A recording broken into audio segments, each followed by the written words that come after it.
আসসালামু আলাইকুম সুপ্রিয় শিক্ষার্থীবৃন্দ, সবাইকে স্বাগতম জানাচ্ছি মেডিবির আজকের লেকচারে। আজকে আমরা যে লেকচারটা নিয়ে আলোচনা করব সেটা হচ্ছে লেকচার 9 বা 9, এবং এইখানে আমরা আজকে যে বিষয়গুলো নিয়ে আলোচনা করব সেটা হচ্ছে বাংলাদেশের বিখ্যাত ব্যক্তি, প্রত্নতত্ত্ব নিদর্শন এবং বাংলাদেশের খেলাধুলা।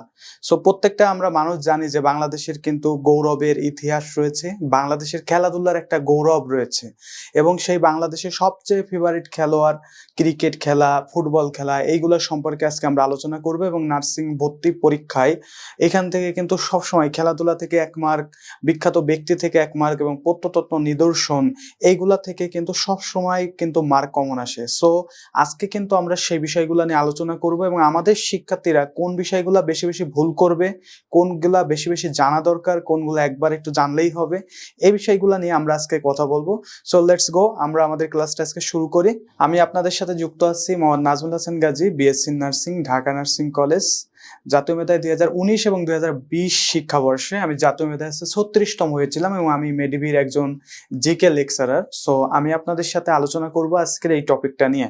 তো আমি প্রথমেই বলে নিচ্ছি আপনাদের যে বাংলাদেশের খেলাধুলা, তারপর এই যে টপিকগুলো আছে আজকে আলোচনা করলাম, প্রত্নতত্ত্ব নিদর্শন বা প্রাচীন বিভিন্ন ব্যক্তি, এখান থেকে কিন্তু প্রত্যেক বছরই 2 থেকে 3টা মার্ক আপনি কিন্তু কমন পাবেন। সো আপনি যদি আমাদের এই লেকচারটা করেন, ইনশাল্লাহ নার্সিং অ্যাডমিশন টেস্টে আপনি একটা সুন্দর ফলাফল কিন্তু বয়ে আনতে পারবেন। সো আমাদের প্রথম যেটা আছে, আমরা প্রথম যে টপিকটা আছে সেইখানে আমাদের বিখ্যাত ব্যক্তিগুলোর মধ্যে বাংলাদেশের যদি ইতিহাস পর্যালোচনা করা হয় তো সেইখানে সবচাইতে জনপ্রিয় ব্যক্তিগুলোর মধ্যে একজন অন্যতম ব্যক্তি বা বাংলার ইতিহাসের জায়গা দখল করে আছে এমন একজন ব্যক্তি হচ্ছে শেরেবাংলা একে ফজলুল হক। তো আমরা আজকে সেই ব্যক্তিটা সম্পর্কে একটু জানবো, তার জন্ম সালটা কত সালে, সে কি কাজগুলা করছে, এইগুলা সম্পর্কে আমরা একটু ডিটেলসে পড়বো। তো ফার্স্ট অফ অল, শেরেবাংলা একে ফজলুল হক এই ব্যক্তিটা কিন্তু জন্মগ্রহণ করেছেন হচ্ছে বরিশালে। এটা মনে রাখতে হবে, বরিশালে তিনি জন্মগ্রহণ করেন। সনটা হচ্ছে 1873, 16 অক্টোবর। 1873 সালে 16 অক্টোবর তিনি বরিশালে জন্মগ্রহণ করেন। সবচেয়ে বড় কথা হচ্ছে তিনি কিন্তু শেরে বাংলা মানে হচ্ছে সারা বাংলার বাঘ, তাকে বলা হয় সারা বাংলার বাঘ। এই ব্যক্তিটা কিন্তু বাংলার ইতিহাসের একেবারে প্রথম দিককার রাজনীতিবিদ এবং তিনি কিন্তু মুসলমান, এবং সেই সাথে সাথে তিনি কিন্তু বাংলার ইতিহাসের যে ব্রিটিশদের থেকে বাংলাদেশের স্বাধীনতা সংগ্রামের সাথে তিনি কিন্তু যুক্ত ছিলেন। এরপরে যেটা বাংলাদেশের প্রথম মুখ্যমন্ত্রী, অবিভক্ত বাংলা বলতে আসলে অ্যাকচুয়ালি বোঝায় আমাদের এই যে বাংলাদেশটা, এই বাংলাদেশ এবং আছে আমাদের পশ্চিমবঙ্গ, কলকাতা, এই সব অঞ্চল মিলায়ে, উড়িষ্যা, বিহার, এই অঞ্চলগুলা মিলায়ে তখন আছে বাংলা প্রদেশ ছিল। সেই বাংলা প্রদেশের প্রথম মুখ্যমন্ত্রী, এটা আসবে কিন্তু, প্রথম মুখ্যমন্ত্রী ছিলেন শেরেবাংলা একে ফজলুল হক। প্রথম মুখ্যমন্ত্রী শেরেবাংলা একে ফজলুল হক। তিনি অবিভক্ত বাংলার মুখ্যমন্ত্রী হয়েছিলেন 1 এপ্রিল 1937। এত দরকার নাই, মনে রাখবেন, একটা সনটা মনে রাখতে হবে, সালটা 1937 সালে তিনি অবিভক্ত বাংলার প্রথম মুখ্যমন্ত্রী নিযুক্ত হন। তারপরে তিনি বেশ কিছু কাজ করেছিলেন যখন মুখ্যমন্ত্রী হয়েছিলেন। সেই কাজগুলোর মধ্যে একটা রয়েছে ঋণ সালিসি আইন, প্রজাস্বত্ব আইন এবং মহাজনী প্রথা বাতিল আইনের প্রবর্তক। তাহলে 3-4টা কাজ করছিলেন। এছাড়া আমরা যদি লক্ষ্য করি, ইডেন কলেজ, যেটা ঢাকার সবচাইতে জনপ্রিয় একটা কলেজ, ইডেন কলেজ, বরিশালের বেশ কিছু প্রতিষ্ঠান, এই সকল প্রতিষ্ঠানেরও কিন্তু তিনি প্রতিষ্ঠাতা। তাহলে ঋণ সালিসি আইন, প্রজাস্বত্ব আইন আর মহাজনী প্রথা বাতিল করেছিলেন। এছাড়া তারপরে তার জন্য আরো একটা কারণে তিনি বিখ্যাত আছেন, সেটা হচ্ছে লাহোর প্রস্তাব। তিনি হচ্ছে লাহোরে একটা প্রস্তাবনা উত্থাপন করছিলেন, যেখানে তিনি সেটাকে বলা হচ্ছে লাহোর প্রস্তাব বলা হয়। তো লাহোর প্রস্তাবের জনক বলা হয় তাহলে কাকে? শেরেবাংলা একে ফজলুল হককে। কত সালে? 1940 সালে 23 মার্চ তিনি এই প্রস্তাবনাটা রাখছিলেন লাহোরে, পাকিস্তানের শহর লাহোরে তিনি এই প্রস্তাবনাটা দিছিলেন। শেরেবাংলা একে ফজলুল হক রচিত একটা বই আছে, সে বইয়ের নাম হচ্ছে বেঙ্গল টুডে। তো শেরেবাংলা একে ফজলুল হক সম্পর্কে আলোচনা করলে প্রথম যেটা আসলো, তার জন্ম সালটা লাগবে, কোথায় জন্ম এটা লাগবে। তিনি আছে অবিভক্ত বাংলার আছে প্রথম মুখ্যমন্ত্রী। তিনি কিছু কাজ করছিলেন, ঋণ সালিসি আইন, মহাজনী প্রথা, প্রজাস্বত্ব আইন, এই টপিকগুলা থেকে কিন্তু বারবার প্রশ্ন আসে। সো এইগুলা কিন্তু একটু ভালো করে মাথার মধ্যে কিন্তু গেঁথে ফেলতে হবে। ওকে, সো আমরা পরবর্তী স্লাইডে যদি যাই, পরবর্তী যে ব্যক্তিটা আছে বাংলার ইতিহাসে আরেকজন জনপ্রিয় ব্যক্তি হচ্ছে মাওলানা আব্দুল হামিদ খান ভাসানী, মজলুম জননেতা মাওলানা আব্দুল হামিদ খান ভাসানী। এই ব্যক্তি তিনি জন্মগ্রহণ করেছেন 12 ডিসেম্বর 1880 সালে সিরাজগঞ্জে। জেলাটার নাম মনে রাখবেন, সিরাজগঞ্জ। এটা কিন্তু ভুল করবে। অ্যাকচুয়ালি অনেকেই জানে যে মাওলানা ভাসানী বিজ্ঞান প্রযুক্তি বিশ্ববিদ্যালয় আছে টাঙ্গাইলে। সো সবাই মোটামুটি ভাবে যে শেরে বাংলা আব্দুল হামিদ খান ভাসানী বিজ্ঞান প্রযুক্তি বিশ্ববিদ্যালয় আছে টাঙ্গাইলে। সো অনেকে ভাবে যে ভাসানীর জন্ম মনে হয় টাঙ্গাইলে। অ্যাকচুয়ালি কিন্তু ভাসানীর জন্ম টাঙ্গাইলে না। সো এই জিনিসটা কখনোই কিন্তু ভুল করা যাবে না। আমাদের শিক্ষার্থীরা আজকে ক্লাস করার পর থেকে আর কখনো যেন এই জিনিসটা ভুল না হয়।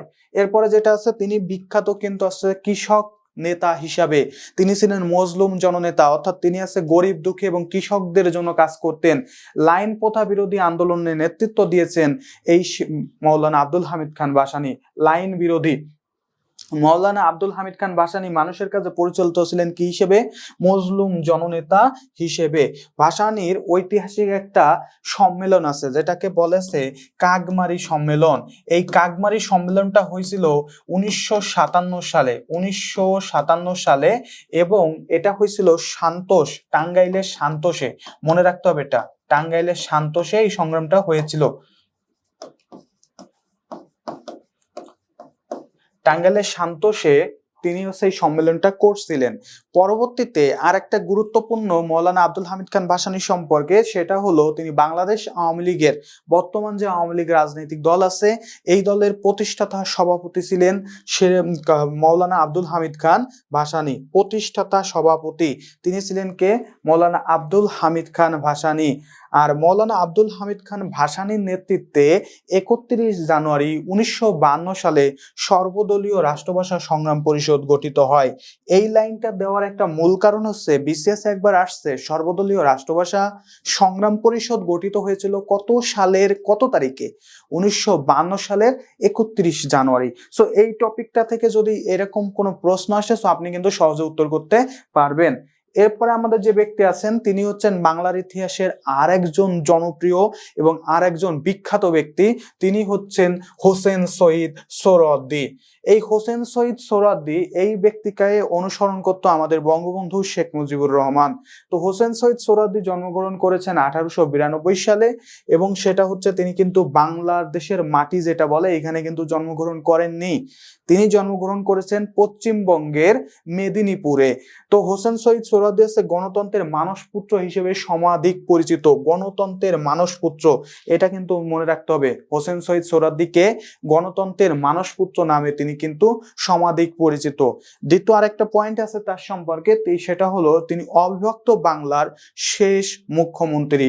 এটা মনে রাখতে হবে, শেষ মুখ্যমন্ত্রী ছিলেন হোসেন শহীদ সোহরাওয়ার্দী। এবং তিনি মুখ্যমন্ত্রী থাকার পরে এই ভারতবর্ষ দুইটা ভাগে ভাগ হয়ে যায়, একটা পাকিস্তান আর একটা ভারত। এই যে ভারতবর্ষটা ভাগ হয়েছিল সেটা হচ্ছে তিনি সর্বশেষ মুখ্যমন্ত্রী ছিলেন বাংলার। এবং লাস্টে যেটা পড়তে হবে, তিনি কিন্তু মারা গেছিলেন লেবাননের বৈরুতে এবং তিনি কিন্তু 1963 সালে তিনি কিন্তু মারা যান। এবং হোসেন শহীদ সোহরাওয়ার্দী যখন মারা যায় তখন এই বাংলার কিন্তু প্রধান মুখ হয়ে ওঠে বা প্রধান রাজনৈতিক ব্যক্তিত্ব হয়ে ওঠেন বঙ্গবন্ধু শেখ মুজিবুর রহমান। সো আমরা এখন একটু বঙ্গবন্ধু সম্পর্কে আলোচনা করি। সো বঙ্গবন্ধু সম্পর্কে আসলে সবে পড়া লাগে। বঙ্গবন্ধু শেখ মুজিবুর রহমানের জন্ম 17 মার্চ 1920 সালে। কোথায়? গোপালগঞ্জের টুঙ্গিপাড়াতে। এই দুইটা পয়েন্ট কিন্তু মনে রাখতে হবে। এবং এই 17 মার্চ কিন্তু বর্তমানে শিশু দিবস হিসেবে পালিত হচ্ছে। শিশু দিবস, এটাও মনে রাখতে হবে। জাতীয় শিশু দিবস তাহলে কত তারিখে? 17 মার্চ। বাংলাদেশের রাষ্ট্রের জনক ও প্রথম রাষ্ট্রপতি হচ্ছেন বঙ্গবন্ধু শেখ মুজিবুর রহমান। শেখ মুজিবুর রহমান আওয়ামী লীগের প্রতিষ্ঠাকালীন সময়ের যুগ্ম সাধারণ সম্পাদক ছিলেন। যুগ্ম সাধারণ সম্পাদক হয়েছিলেন 1949 সালের 23 জুন ঢাকার রোজ গার্ডেনে বাংলাদেশ আওয়ামী লীগ প্রতিষ্ঠিত হয়। সেখানে তো সভাপতি ছিলেন মৌলানা আব্দুল হামিদ খান ভাসানী। আর যুগ্ম সাধারণ সম্পাদক নির্বাচিত হয়েছিলেন বঙ্গবন্ধু শেখ মুজিবুর রহমান। আর শেখ মুজিবুর রহমান আওয়ামী লীগের সভাপতি নির্বাচিত হয়েছিলেন 1966 সালের 20 মার্চ। 1966 সালের 20 মার্চ। তবে এই পয়েন্টগুলো ইম্পর্টেন্ট না, বঙ্গবন্ধু সম্পর্কে উপরে যে পয়েন্টগুলো আমি আলোচনা করছি এগুলা কিন্তু খুব সুন্দর করে মনে রাখতে হবে।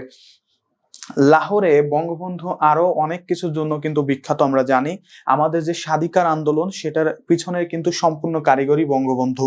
সো আমরা এখন যেটা আছে যে লাহোরে 6 দফা দিবস বা 6 দফা দাবি, এই 6 দফা দাবিটা উত্থাপন হয়েছিল লাহোরে এবং এই দাবিটা উত্থাপন করছিলেন বঙ্গবন্ধু শেখ মুজিবুর রহমান।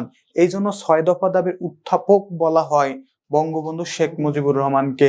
বঙ্গবন্ধু শেখ মুজিবুর রহমান মারা গেছিলেন 15 আগস্ট 1975 সালে। এই 15 আগস্টকে বলা হয় জাতীয় শোক দিবস। সো যদি প্রশ্ন আসে জাতীয় শোক দিবস কত তারিখে, তাহলে কি বলবেন? 15 আগস্ট বলবেন। বঙ্গবন্ধুর বেশ কিছু লিখিত বই আছে, 3টা আছে বেসিক্যালি। অসমাপ্ত আত্মজীবনী হচ্ছে বঙ্গবন্ধুর আত্মজীবনীমূলক প্রথম লিখিত বই। শেখ মুজিবুর রহমান বিবিসির একটা জরিপ হয়েছিল, সেই জরিপে তিনি প্রমাণিত হয়েছেন তিনি হচ্ছে 1000 বছরের শ্রেষ্ঠ বাঙালি।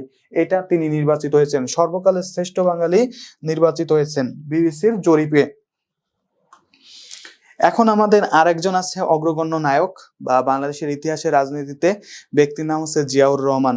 সো জিয়াউর রহমান আসলে পলিটিক্যাল দিক থেকে আসলে মুভমেন্ট করলে আমরা হয়তো কেউ ভাবতে পারে আরে এই মানুষটার পড়ান লাগবে কেন, হয় কেন না। তো আমরা আসলে ইতিহাস যত পর্যালোচনা করছি বা ইতিহাস পড়তেছি, সো ইতিহাসের মধ্যে এই ব্যক্তির নামও কিন্তু চলে আসে, কারণ বাংলাদেশে একটা সময় তিনিও কিন্তু বাংলাদেশের রাষ্ট্রনায়ক ছিলেন। সো সেই জন্য চলে আসে, হয়তো খারাপ দিকও থাকতে পারে, ভালো দিক থাকতে পারে, দ্যাটস নান, কোনো সমস্যা নাই।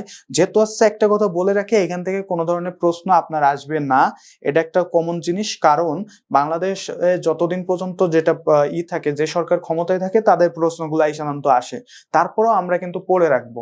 তো দেখি জিয়াউর রহমানের জন্ম হচ্ছে 1936 সালে, 1936 সালের 19 জানুয়ারি। 1936 সালের 19 জানুয়ারি। বাংলাদেশি জাতীয়তাবাদের প্রবর্তক। এই যে আমরা যে বাংলাদেশি, এই বাংলাদেশি, আমরা বাঙালি না, আমি কিন্তু বারবার বলি আমরা কিন্তু বাঙালি না, আমরা বাংলাদেশি। এই যে জাতীয়তাবাদ, এটার প্রবর্তক বলা হয় রাষ্ট্রপতি জিয়াউর রহমানকে। রাষ্ট্রপতি জিয়াউর রহমান বঙ্গবন্ধুর পক্ষে, এই যে বঙ্গবন্ধুর পক্ষে স্বাধীনতার ঘোষণা দিয়েছিলেন 27 মার্চ 1971 সালে। অনেকে আবার বলে যে জিয়াউর রহমান আছে স্বাধীনতার ঘোষক। অ্যাকচুয়ালি আমরা দেখতে পাচ্ছি যে জিয়াউর রহমান আছে বঙ্গবন্ধুর পক্ষে স্বাধীনতার ঘোষণা দিয়েছিলেন। স্বাধীনতার ঘোষক হচ্ছে বঙ্গবন্ধু শেখ মুজিবুর রহমান। মুক্তিযুদ্ধের সময় কিন্তু জিয়াউর রহমান অনেক ভূমিকা পালন করছে। তো আমাদের হচ্ছে 3টা ফোর্স ছিল, সেই ফোর্সের মধ্যে একটা ছিল হচ্ছে জেড ফোর্স। এই জেড ফোর্সের নেতৃত্ব দিয়েছিলেন মেজর জিয়াউর রহমান। জিয়াউর রহমান কিন্তু সেনাবাহিনীর একজন সদস্য ছিলেন। সার্কের, বর্তমান যে সার্ক, নেপালের কাঠমান্ডুতে যার রাজধানী, এই সার্কেরও স্বপ্নদ্রষ্টা বলা হয় রাষ্ট্রপতি জিয়াউর রহমানকে। কারণ জিয়াউর রহমানই স্বপ্ন দেখছিলেন দক্ষিণ এশিয়ার দেশগুলাকে নিয়ে একটা সংগঠন করার, যার কারণে সার্কের স্বপ্নদ্রষ্টা বলা হয় রাষ্ট্রপতি জিয়াউর রহমানকে। জিয়াউর রহমানের মৃত্যু হয়েছিল হচ্ছে সেনা একদল হচ্ছে বঙ্গবন্ধুকে যেভাবে হত্যা করা হয় ঠিক তেমনি ভাবে জিয়াউর রহমানকে হত্যা করা হয়েছিল 1981 সালের 30 মে চট্টগ্রামে। জিয়াউর রহমানকে হত্যা করা হয় 1981 সালের 30 মে চট্টগ্রামে। এইভাবেই কিন্তু আসলে একটা অধ্যায় সমাপ্তি ঘটে যায়। জিয়াউর রহমান তিনি কিন্তু মারা যায় এবং বাংলার ইতিহাসের পর্যালোচনা চলতে থাকে। বাংলার ইতিহাসে লক্ষ্য করা যায় বাংলার বেশ কিছু অগ্রগণ্য নায়ক কিন্তু মারা গেছে সেনাবাহিনীর বিক্ষোভের ফলে। যেমন বঙ্গবন্ধু শেখ মুজিবুর রহমান কিন্তু হত্যাকাণ্ডের সাথে সরাসরি সেনাবাহিনীর কিছু দুচক্রী মহল কিন্তু যুক্ত ছিল। জিয়াউর রহমানের হত্যাকাণ্ডের সাথেও কিন্তু সেই সেনাবাহিনীর দুচক্রী মহলরাই যুক্ত ছিল।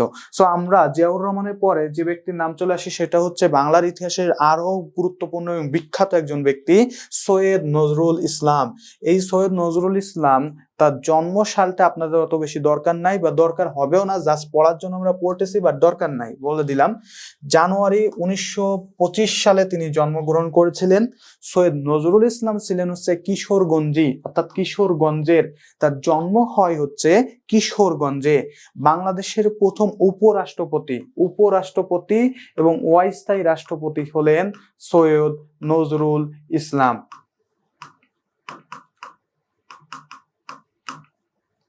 সৈয়দ নজরুল ইসলাম বাংলাদেশের প্রথম এই যে অস্থায়ী রাষ্ট্রপতি সৈয়দ নজরুল ইসলাম। সৈয়দ নজরুল ইসলাম তিনি কিন্তু জেল হত্যা দিবস, আমরা জানি 3 নভেম্বরকে বলা হয় জেল হত্যা দিবস। এই দিন ঢাকার কারাগারে অন্ধকারের ভিতর চারজন নেতাকে জাতীয় নেতা বলা হয়। Syed Nazrul Islam, Tajuddin Ahmed, captain M Mansur Ali, H M Kamaruzzaman. So তার ভিতরে সৈয়দ নজরুল ইসলাম এই চারজনকে কিন্তু কারাগারের ভিতর 1975 সালে 3 নভেম্বর হত্যা করা হয়েছিল। তাই সৈয়দ নজরুল ইসলামের মৃত্যুবরণ করেন 3 নভেম্বর 1975। সালটা মনে রাখতে হবে, কারণ এই তারিখটাও কিন্তু গুরুত্বপূর্ণ। এটা হচ্ছে জেল হত্যা দিবস হিসেবে পালন করা হয়।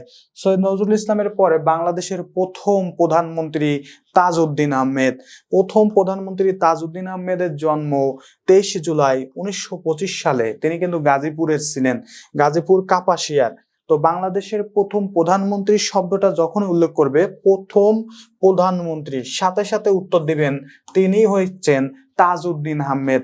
সেই তাজউদ্দিন আহমেদ হচ্ছে বাংলাদেশের প্রথম প্রধানমন্ত্রী এবং তিনি হচ্ছেন বাংলাদেশের প্রথম বাজেট পেশ করছিল। স্বাধীনতার পর বঙ্গবন্ধু বাংলাদেশে ব্যাক করলে তিনি বাংলাদেশের অর্থমন্ত্রী হন এবং প্রথম বাজেট, তো কখনো যদি প্রশ্ন আসে বাংলাদেশের অর্থনীতির প্রথম বাজেট পেশ করছিলেন কে, উত্তর আসবে তাজউদ্দিন আহমেদ।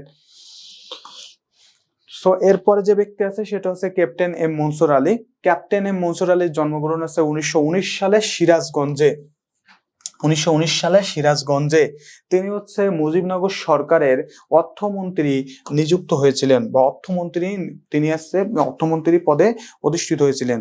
ওই যে বললাম জেল হত্যা দিবসে যেমন ভাবে সবাইকে হত্যা করা হয়েছিল, ঠিক একইভাবে ক্যাপ্টেন এম মনসুর আলীকেও হত্যা করা হয় 3 নভেম্বর 1975 সালে। তাজউদ্দিন আহমেদ, ক্যাপ্টেন এম মনসুর আলী, সৈয়দ নজরুল ইসলাম, এইচ এম কামারুজ্জামান, এই চারজনকে হত্যা করা হয় একই দিনে একই তারিখে। এরপরে যে ব্যক্তি আছে তিনি হচ্ছেন রাজশাহীর কৃতি সন্তান H M Kamaruzzaman. H M কামারুজ্জামানের জন্ম হচ্ছে 1923 সালে রাজশাহীর কৃতি সন্তান। তিনি বাংলাদেশ আওয়ামী লীগ যোগদান করেছিলেন 1956 সালে। তিনি বাংলাদেশ আওয়ামী লীগে আসেন 1956 সালে। আর এইচ এম কামারুজ্জামান বাংলাদেশ আওয়ামী লীগের সভাপতি হয়েছিলেন।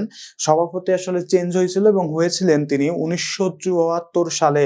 1974 সালে তিনি বাংলাদেশ আওয়ামী লীগের প্রেসিডেন্ট মানে সভাপতি হন। সো এরপরে তিনি কিন্তু হত্যা, তো আমি আগেই বলছি প্রত্যেকটা ব্যক্তিকে হত্যা করা হয়েছে এই চারজনকে 3 নভেম্বর 1975 সালে তাদেরকে হত্যা করা হয়। এরপরে যে বিখ্যাত ব্যক্তির নাম রয়েছে বাংলার ইতিহাসে স্বপ্নদ্রষ্টা, স্মার্ট বাংলাদেশের রূপকারক শেখ হাসিনা। বাংলাদেশের বর্তমানে আছে প্রাইম মিনিস্টার। সো সেই প্রাইম মিনিস্টার শেখ হাসিনা তিনি ছিলেন বঙ্গবন্ধুর কন্যা, সবচেয়ে বড় সন্তান। তিনি জন্মগ্রহণ করেন 28 সেপ্টেম্বর 1947 সালে। কোথায়? টুঙ্গিপাড়া গোপালগঞ্জে। তো বঙ্গবন্ধুর অসমাপ্ত আত্মজীবনী গ্রন্থে এমনও লেখা আছে, 52 দিনগুলি যে প্রবন্ধ আপনারা যারা পড়ে আসছেন ইন্টার থেকে, এমনও লেখা আছে যে বঙ্গবন্ধু দীর্ঘদিন জেলে থাকার পর যখন বাসায় যায় তখন কামাল এসে হাসিনাকে বলে, হাঁচু আপা তোমার বাবাকে কি আমি একটু বাবা বলতে পারি? সো কতটা আবেগঘন একটা বিষয়। তো এমন বিষয়গুলো কিন্তু হাসিনাকে কিন্তু হাঁচু বলে ওইখানে সম্বোধন করা হয়েছে, হাঁচু বলে এইটা হাঁচু বলে কিন্তু নামে ডাকা হইতো। আমরা যেমন আছে নাম কিন্তু সংক্ষেপ করে ফেলি, তেমন একটা বিষয়। সো এরপরে জাতীয় সংসদের প্রথম বিরোধী দলীয় নেত্রী হচ্ছেন শেখ হাসিনা এবং বাংলাদেশের বর্তমান প্রধানমন্ত্রী হচ্ছেন শেখ হাসিনা এবং তিনি আছে দ্বিতীয় নারী প্রধানমন্ত্রী। বাংলাদেশের ইতিহাসে তিনি দ্বিতীয় নারী প্রধানমন্ত্রী এবং বর্তমানে তিনি সবচাইতে দীর্ঘমেয়াদী নারী প্রধানমন্ত্রী এবং তিনি বর্তমানে আমাদের প্রাইম মিনিস্টার। এখন আমরা পড়বো বাংলাদেশের বিখ্যাত ব্যক্তি বা বিখ্যাত বিজ্ঞানী স্যার জগদীশ চন্দ্র বসু সম্পর্কে।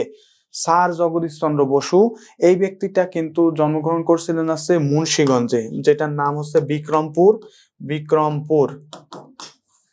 নাম হচ্ছে কি বিক্রমপুর, এবং জন্মগ্রহণ করছেন হচ্ছে 6 নভেম্বর 1958 সালে। 6 নভেম্বর 1958 সালে তিনি জন্মগ্রহণ করেন। জগদীশ চন্দ্র বসু আবিষ্কৃত বেতার যন্ত্রটির নাম ছিল ক্রিস্টাল রিসিভার। ক্রিস্টাল রিসিভার মনে রাখতে হবে এই যন্ত্রটার নাম। স্যার জগদীশ চন্দ্র বসু বিখ্যাত মূলত উদ্ভিদের যে জীবন আছে এই জিনিসটা বলেই তিনি হচ্ছে বিখ্যাত। উদ্ভিদের প্রাণের অস্তিত্ব এই জিনিসটা আবিষ্কার করে স্যার জগদীশ চন্দ্র বসু বিখ্যাত। আরেকটা জন্য তিনি বিখ্যাত, সেটা হচ্ছে বেতার। এই দুইটা মনে রাখতে হবে। বেতার যন্ত্র আবিষ্কার করছিলেন মার্ক গুয়েরলিমা, কিন্তু মূলত সবকিছু সৃষ্টি করছিলেন স্যার জগদীশ চন্দ্র বসু। সো বেতার যন্ত্র এটার সাথেও কিন্তু স্যার জগদীশ চন্দ্র বসুর জীবন জড়িত। সো এই দুইটা জিনিস মনে রাখতে হবে। স্যার জগদীশ চন্দ্র বসুর বাসা হচ্ছে মুন্সিগঞ্জ বিক্রমপুরে। মুন্সিগঞ্জের আদি নাম হচ্ছে বিক্রমপুর। দ্বিতীয় কথা হচ্ছে স্যার জগদীশ চন্দ্র বসু দুইটা কারণে বিখ্যাত। একটা হচ্ছে উদ্ভিদের জীবন আছে, এটা প্রমাণ করছেন। দ্বিতীয়ত হচ্ছে তিনি বেতার যন্ত্র আবিষ্কারে গুরুত্বপূর্ণ ভূমিকা রাখছেন। এরপর যেটা আছে, তিনি আরেকজন বিখ্যাত আমাদের আরেকজন ব্যক্তি, তিনি হচ্ছেন প্রফুল্ল চন্দ্র রায়। প্রফুল্ল চন্দ্র রায় তিনি ছিলেন একজন শিক্ষাবিদ, এবং তিনি বাগেরহাট এলাকায় পিসি রায় বলে পরিচিত। প্রফুল্ল চন্দ্র পিসি রায়, পিসি কলেজ আছে বাগেরহাটে, সো তার নাম অনুসারে হয়েছে। তো তিনি জন্মগ্রহণ করেছিলেন 1861 সালে। স্যার জগদীশ চন্দ্র বসু কিন্তু 1858 সালে জন্মগ্রহণ করে। ওইখানে একটু ভুল ইনফরমেশন দেওয়া রয়েছে। তো তিনি তার সবচেয়ে বড় যে সাফল্য ছিল সেটা হচ্ছে মার্কিউরাস নাইট্রাইল আবিষ্কার। মার্কিউরাস নাইট্রাইল আবিষ্কার এটা ছিল তার সব থেকে বড় আবিষ্কার। জনগণের কাছে তিনি প্রফুল্ল চন্দ্র রায় আচার্য পিসি রায় নামে পরিচিত। জনগণ তাকে সংক্ষেপ বানাইতে পিসি রায়। প্রফুল্ল চন্দ্র রায়তে প্রফুল্লতে পি, চন্দ্রতে সি দিয়ে বানাইছে পিসি। আবার কেউ যেন বইলা ফেললো না, এটা হচ্ছে কম্পিউটারের পিসি না, এটা হচ্ছে প্রফুল্ল চন্দ্র রায় তার পিসি। ঠিক আছে, পিসি রায়চন্দ্র বলে পরিচিত ছিলেন। প্রফুল্ল রায়ের পরে যে ব্যক্তি আছে তিনি হচ্ছেন আমাদের বিখ্যাত শিক্ষাবিদ, বাংলাদেশের বিখ্যাত বিজ্ঞানীদের একজন, ডাক্তার কুদরতে খুদা। ডক্টর কুদরতে খুদার জন্ম আপনার লাগবে না, মুখস্থ করার দরকার নাই, 1900 সালে ভারতের বীরভূমে। ডক্টর কুদরতে খুদা বিখ্যাত কারণ হচ্ছে শিক্ষা কমিশন। যখন বাংলাদেশ স্বাধীন হয়, স্বাধীন সার্বভৌম বাংলাদেশে সর্বপ্রথম একটা শিক্ষা ব্যবস্থা প্রণয়নের দরকার ছিল। এই শিক্ষা ব্যবস্থাটা প্রণয়ন করেছিলেন ডক্টর কুদরতে খুদা। তিনি বিখ্যাত তার শিক্ষা কমিশনের জন্য। শিক্ষা কমিশন গঠিত হয়েছিল 1972 সালে 26 জুলাই। এই শিক্ষা কমিশন যে রিপোর্ট দেয় বা যে গঠন তৈরি করে বা স্ট্রাকচার তৈরি করে, সেই অনুযায়ী বাংলাদেশের প্রথম শিক্ষা ব্যবস্থা প্রচলিত হয়। তাহলে বাংলাদেশে বিখ্যাত ডক্টর কুদরতে খুদা কেন বিখ্যাত? তার শিক্ষা কমিশনের জন্য। শিক্ষা কমিশন গঠিত হয় 26 জুলাই 1972 সালে। ডাক্তার মোহাম্মদ ইব্রাহিম, এই ব্যক্তি সম্পর্কে আমাদের 100% জানা দরকার, কারণ এই ব্যক্তিটা আমাদের স্বাস্থ্যর সাথে রিলেটেড। এই ডাক্তার মোহাম্মদ ইব্রাহিমের জন্মগ্রহণ থেকে শুরু করে কি কি করছে এই জিনিসটা জানতে হবে, কারণ এই ব্যক্তিটা বাংলাদেশের স্বাস্থ্য চিকিৎসা খাতের সাথে খুব নিবিড়ভাবে যুক্ত। বাংলাদেশের ডাক্তার মোহাম্মদ ইব্রাহিমের জন্ম 31 ডিসেম্বর 1911। 31 ডিসেম্বর 1911 সালে মুর্শিদাবাদে, অর্থাৎ ভারতে মুর্শিদাবাদে জন্মগ্রহণ করেন। তিনি হচ্ছেন বারডেম নামটা হয়তো শুনবেন আপনারা সকলে। বারডেম ঢাকা শাহবাগের এলাকায় একটা হসপিটাল আছে যেটা হচ্ছে বারডেম নামে পরিচিত। ডাক্তার মোহাম্মদ ইব্রাহিম এটার প্রতিষ্ঠাতা। বারডেমের প্রতিষ্ঠাতা হচ্ছে ডাক্তার মোহাম্মদ ইব্রাহিম। প্রশ্নটা এটাই আসে, বারডেমের প্রতিষ্ঠাতা কে? ডাক্তার মোহাম্মদ ইব্রাহিম। বাংলাদেশ ডায়াবেটিক অ্যাসোসিয়েশনের প্রতিষ্ঠাতাও কিন্তু ডাক্তার মোহাম্মদ ইব্রাহিম। এই যে ডায়াবেটিক অ্যাসোসিয়েশন, এটা কিন্তু বাংলাদেশের বিভিন্ন জায়গায় কিন্তু এদের কিন্তু হসপিটাল আছে। সো ডায়াবেটিক অ্যাসোসিয়েশনের সভাপতি জিজ্ঞেস করলে, প্রতিষ্ঠাতা সভাপতি জিজ্ঞেস করলে ডাক্তার মোহাম্মদ ইব্রাহিমের নামটা বলে দিবেন। সো বারডেম আর ডায়াবেটিক অ্যাসোসিয়েশন এই দুইটা জায়গা থেকে কিন্তু আপনাদের প্রশ্ন আসছে, নার্সিং অ্যাডমিশনের প্রশ্ন। সো নেট লিখে দিলাম, নেট নার্সিং অ্যাডমিশনের একটা প্রশ্ন। ওকে, এরপরে আমরা যেটা পড়বো সেটা হচ্ছে বাংলাদেশের সর্ববৃহৎ স্থপতিবিদ স্যার ফজলুর রহমান খান বা FR রহমান খান। ফজলুর রহমান খান জন্মগ্রহণ করেন 1929 সালে ঢাকায় 3 এপ্রিল। এই জন্মগ্রহণ পড়ার দরকার নাই। ফজলুর রহমান খান কেন বিখ্যাত? কারণ তিনি হচ্ছেন একজন স্থপতি মানে ভাস্কর্য তৈরি করেন। FR খান যে স্থপতি সেটা হচ্ছে সিয়ার্স টাওয়ার, যেটা নিউ ইয়র্কে অবস্থিত। বাংলাদেশিদের তৈরি জিনিস নিউ ইয়র্কে শোভিত হচ্ছে সিয়ার্স টাওয়ার, যার বর্তমান নাম হচ্ছে উইলিয়াস টাওয়ার। তারপর আছে এফ আর খানের স্থাপত্য শিল্প যে নামে পরিচিত, টিউব নামে পরিচিত। এফ আর খানের স্থাপত্য হচ্ছে টিউব নামে পরিচিত। তিনি মৃত্যুবরণ করেছিলেন 1982 সালে জেদ্দায়। মৃত্যু আর জন্ম দরকার নাই, জাস্ট তিনি কেন বিখ্যাত এই জিনিসটা মনে রাখলেই হবে, কারণ তিনি একটা স্থপতি। তার বিখ্যাত স্থাপত্য হচ্ছে সিয়ার্স টাওয়ার, যেটা হচ্ছে বর্তমানে উইলিয়াস টাওয়ার নামে পরিচিত, টিউব নামে পরিচিত। জাস্ট এই 2 থেকে 3টা পয়েন্ট পড়লেই হবে। এপার রহমানের পরে চলে যাচ্ছি বাংলাদেশের সর্ববৃহৎ শিল্পাচার্য মিনস হচ্ছে যিনি শিল্পে আচার্য, অর্থাৎ আঁকা আঁকিতে পণ্ডিত, এই ব্যক্তি সম্পর্কে জানতে হবে। শিল্পাচার্য জয়নুল আবেদিনের আর্যকন্ত খুবই ইম্পর্টেন্ট, ভেরি ইম্পর্টেন্ট বলে দিলাম, এটা লাগবেই। শিল্পাচার্য জয়নুল আবেদিন জন্মগ্রহণ করেন 29 ডিসেম্বর 1914 সালে কেন্দুয়া, ময়মনসিংহে। কোথায়? কিশোরগঞ্জ ময়মনসিংহ পাশাপাশি, সো কাছাকাছি থাকার কারণে ময়মনসিংহ কিশোরগঞ্জ ওরা একসাথে মিলাই ফেলে। কেন্দুয়া কিশোরগঞ্জে তিনি জন্মগ্রহণ করেন। শিল্পাচার্য জয়নুল আবেদিন বাংলাদেশের ঢাকা আর্ট ইনস্টিটিউট প্রতিষ্ঠা করেন। ঢাকা আর্ট ইনস্টিটিউটের প্রতিষ্ঠাতা হচ্ছে শিল্পাচার্য জয়নুল আবেদিন। 1948 সালে তিনি এটা প্রতিষ্ঠা করেন, যেটার বর্তমান নাম হচ্ছে চারুকলা ইনস্টিটিউট। তাহলে প্রশ্ন আসে ঢাকা আর্ট ইনস্টিটিউট, এটার প্রতিষ্ঠাতাকে শিল্পাচার্য জয়নুল আবেদিন। কত সালে? 1948 সালে। বর্তমান নাম কি? চারুকলা ইনস্টিটিউট। আরো একটা কারণে তিনি বিখ্যাত, সেটা হলো তিনি 1943 সালে বাংলাদেশে একটা ভয়াবহ দুর্ভিক্ষ হয়েছিল। এই দুর্ভিক্ষের একটা তিনি চিত্র আঁকছিলেন, যেটা হচ্ছে দুর্ভিক্ষের শিল্পটির নাম ছিল সে দুর্ভিক্ষের রেখা চিত্র। এটার জন্য তিনি কিন্তু বিখ্যাত, মনে রাখতে হবে। তারপর সোনারগাঁয়ে তিনি কিন্তু একটা জাদুঘর স্থাপন করছেন, নারায়ণগঞ্জের সোনারগাঁয়ে, যেটা নাম হচ্ছে লোকশিল্প জাদুঘর। সো লোকশিল্প জাদুঘরেরও কিন্তু প্রতিষ্ঠাতা শিল্পাচার্য জয়নুল আবেদিন। 1970 সালে 12 নভেম্বর মনপুরা একটা দ্বীপ আছে, এই দ্বীপে, এটা ভোলার দিকে মনপুরা দ্বীপ, এই দ্বীপে ভয়াবহ ঘূর্ণিঝড়কে কেন্দ্র করে তিনি একটা চিত্রকর্ম আঁকছিলেন, যেটা নাম দেওয়া হয় মনপুরা 70। সো এই যে চিত্রকর্মগুলো আছে, স্পেশালি ষাঁড়ের একটা চিত্র আপনারা দেখবেন, এটার মানে আঁকছেন কিন্তু শিল্পাচার্য জয়নুল আবেদিন। দুর্ভিক্ষের রেখাচিত্র, এটাও আঁকছেন শিল্পাচার্য জয়নুল আবেদিন। মনপুরা 70, এটাও শিল্পাচার্য জয়নুল আবেদিন। বাংলাদেশ লোকশিল্প জাদুঘর, ঢাকা আর্টস ইনস্টিটিউট বা চারুকলা ইনস্টিটিউট, এগুলোর প্রতিষ্ঠাতা সবই কিন্তু শিল্পাচার্য জয়নুল আবেদিন। তো আঁকা আঁকির পরে যে ব্যক্তি চলে আসতেছে আঁকা আঁকির জগতে, আরেকজন বিখ্যাত ব্যক্তির নাম হচ্ছে কামরুল হাসান। তো বাংলাদেশের পতাকা আছে বর্তমানে, এই পতাকা প্লাস আমাদের যে জাতীয় প্রতীক, এই 2টা জিনিসের কিন্তু ডিজাইনার হচ্ছেন কামরুল হাসান। জাতীয় প্রতীক 2টারই কিন্তু জেনারেল হচ্ছে কামরুল হাসান। আর একটা কথা আসে, কামরুল হাসানের পদবী, কামরুল হাসানের উপাধি হচ্ছে পটুয়া কামরুল হাসান বলা হয়। পটুয়া হচ্ছে তার উপাধি। চিত্রশিল্পী কামরুল হাসানের জন্ম দরকার নাই, আসবেও না, তারপরও পড়ে রাখি। 2 ডিসেম্বর 1921 সালে 3 জেলা গোরস্থান রোড, কলকাতায়। ইনিও কিন্তু কলকাতায় জন্মগ্রহণ করছেন। কামরুল হাসানের পৈতৃক নিবাস ছিল নারেঙ্গা গ্রাম, বর্ধমান, পশ্চিমবঙ্গ। এসবের দরকার নাই। এই জানোয়ারদের হত্যা করতে হবে, পোস্টারটির ক্যাপশন যে চিত্রশিল্পী কামরুল হাসানের, এই জানোয়ারদের হত্যা করতে হবে, এটা হচ্ছে আইয়ুব খানকে নিয়ে একটা ব্যঙ্গচিত্র ছিল, সেটা আঁকছিলেন কামরুল হাসান। সো তার হিসেবে এটা বলা হয় যে এই জানোয়ারদের হত্যা করতে হবে। এই পোস্টারটির ডিজাইনার ছিলেন পটুয়া কামরুল হাসান।